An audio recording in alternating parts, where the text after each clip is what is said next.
stop doing this on Instagram if you are trying to grow. So in this video, I'm going to share with you the outdated strategies that a lot of people have used for Instagram growth, and I'm going to share with you what you need to do instead. So keep on watching.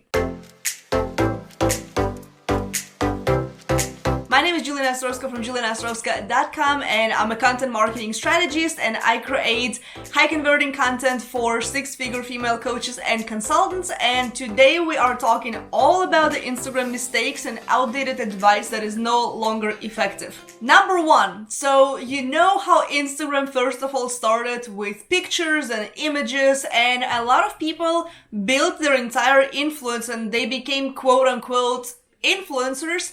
And all they do is post pictures of themselves, they post selfies and everything like that. Now, for a certain niche like that, it may actually be effective. So if you are an influencer and you're watching this, keep on doing that because, I mean, if it works for you, keep up. However, if you are a business coach and, a creator, and you're actually educating people on a particular topic, for example, you might be a Facebook ad manager, you may be a business coach, you may be a mindset coach, you may be, a human design expert. So, anybody who has a personal brand, anybody who's an educator, social media strategist, posting selfies is gonna increase your engagement. However, it is not really going to attract the right kind of person. So a lot of the times, those selfies, they do get likes and clicks and they do get the quick, double tap on your photo.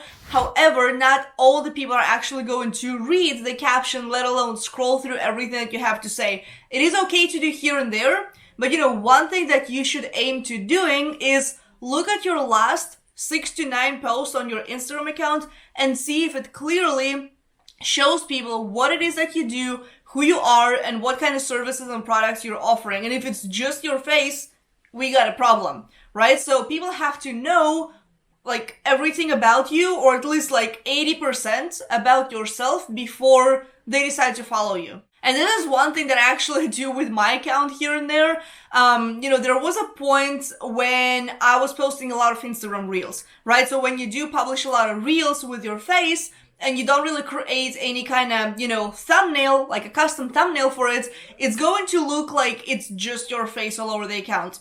So here and there, what I personally do is I create a custom thumbnail on Canva and then I publish it as a thumbnail, as a cover image for that particular reel, so that my feed does look a little bit different than just my face. Because especially if I'm gonna post a picture of myself, like a picture from a photo shoot, a selfie, something to mix it up to actually show my face, because you still want to be showing your face, but you don't want to be doing that too often. Now, and like I mentioned earlier, if you're an influencer and you're a model, a fitness expert, it is going to be an account full of you or your clients. It's going to be a lot of, bodies and faces and, before and after kind of pictures, but also aim to publish something slightly different, create a thumbnail on Canva, make a, graphic. And I actually have videos. I'm going to link them down below in the description box where I share some Canva hacks that you can leverage. I do have a full on Instagram Reels breakthrough right here on how to leverage them and, the whole workflow that I'm personally using.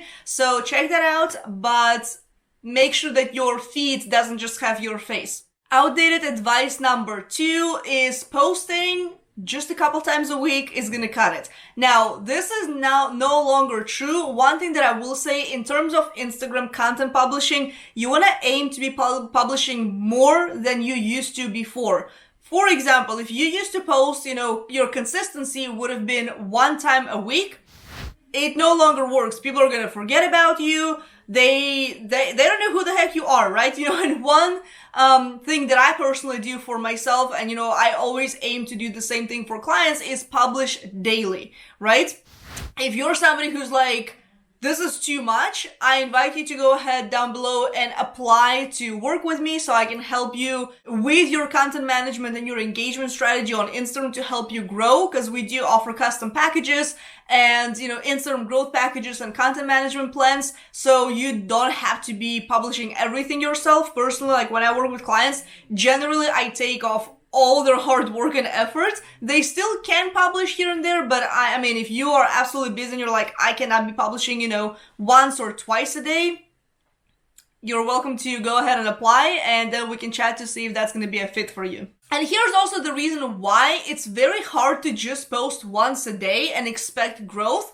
And also why a lot of the times, I look at my frequency of posting, like how much I'm posting content every single day on Instagram, or, every single week. Like there are weeks when I publish, 5 times a week, but there are also weeks when I publish 8 or even 9 times a week, because the variety of content that Instagram now offers is insane. You can now publish Instagram Reels, which only take a couple of seconds to record, and then you add a bit of a caption and then the hashtags, the regular Instagram framework for content. You can also publish carousels, you can also go live, you can also publish on IGTV, so you can take, a YouTube video and repurpose it for Instagram. So there's like a lot of things that you can do in terms of content. There's also stories. So you definitely do want to be showing up on stories. And I actually do have separate trainings about Instagram stories. One right here with the Instagram story hacks, and one right here with the Instagram ideas of what you can actually be publishing over there. So with a variety, I would at least aim to publish 5 times a week, right? And I do have the content batching frameworks explained in this video, and I'll link everything down below in the description box, because there's not a whole lot of things that I can link in the video. There's only 5 cards that I can attach, so you can click on all of them throughout this video.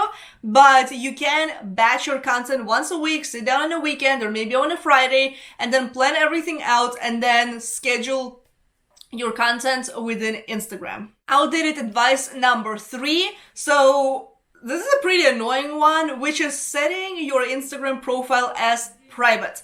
I'm sure you have seen those kind of accounts. This strategy, I feel like it's so 2015, and I still see some people using it, like not a whole lot, but if you're gonna aim with a whole approach, okay, I'm gonna set my profile private and I'm gonna lead with a whole curiosity approach, you're really not gonna grow a whole lot. You're literally gonna need another approach, another strategy like YouTube or blogging or podcast to drive people over to your Instagram account, because how the heck are you gonna grow? You're not gonna be able to use Instagram Reels. You're not gonna be able to rank within hashtags.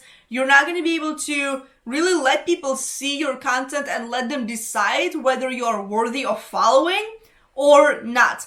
Because the strategy used to look like, okay, so, like you publish content, you publish great content, but nobody can see it, so they can't really judge whether you're worthy of following, and they would just lure people in with their bio, because ultimately bio is the only thing that would be visible for somebody who has a private account, right? So they would have a really nice bio set up. They would have kind of like what you can expect from their Instagram profile, and then they would get a bunch of followers. So again, like the people that I have seen do that, they would obviously leverage, some referral partners. They would create collaborations. They would potentially, get interviewed on podcasts or run some paid promotions, within Instagram or within, like YouTube, for example. And then what's going to happen is they get a bunch of followers. They get, let's say 100, 200 followers, and then they would approve them.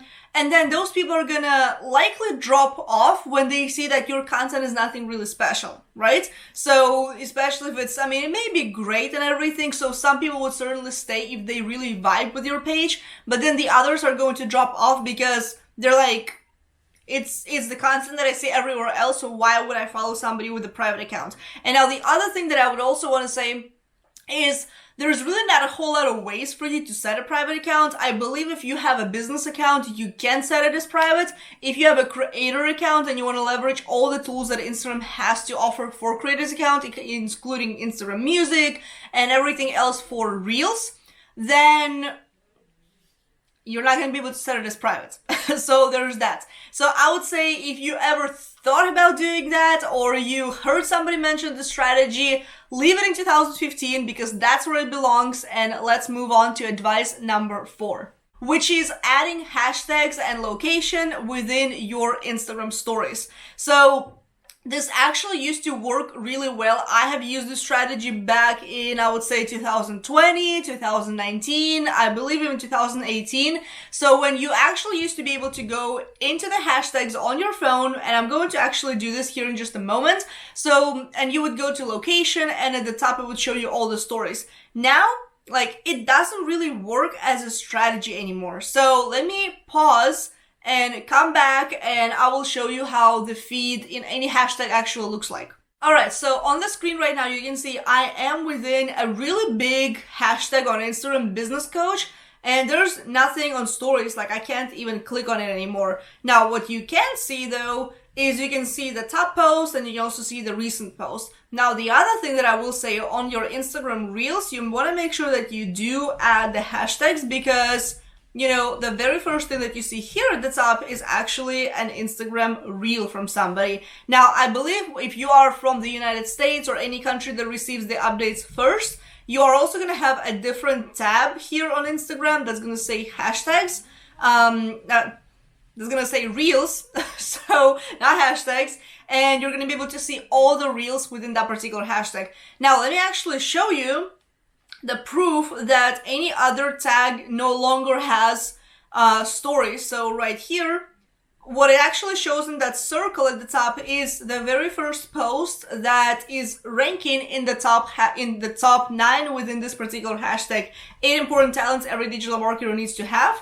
So this is the post that shows up as a story at the top. So it no longer shows any stories if you use that. So save yourself the time. Do not use any hashtags. It's a waste of time. So no longer needed to be used, but make sure that you do use your hashtags in your Instagram Reels, on your carousels, in your, honestly, even IGTV. I don't feel like it has a place to be. So not really necessary. I personally don't always put it in IGTV, because IGTV and Instagram Lives are mostly for my existing followers. So with that being said, I hope this was valuable, those 4 pieces of advice that are no longer serving us. So I shared with you how to reframe them and how to leverage them in order to actually grow on Instagram. And in one of my recent videos, I've actually shared the 5 different strategies that you can use right now to grow faster on Instagram. So go ahead and check it out right here. I'll leave a link down below in the description box as well. So check it out. If you enjoyed this video, give it a like, hit subscribe button, and hit the bell sign to get notified every single time there's a new video, which is every single week. And I appreciate you. With that being said, I hope you have a great day, and I will see you in the next video. Bye for now.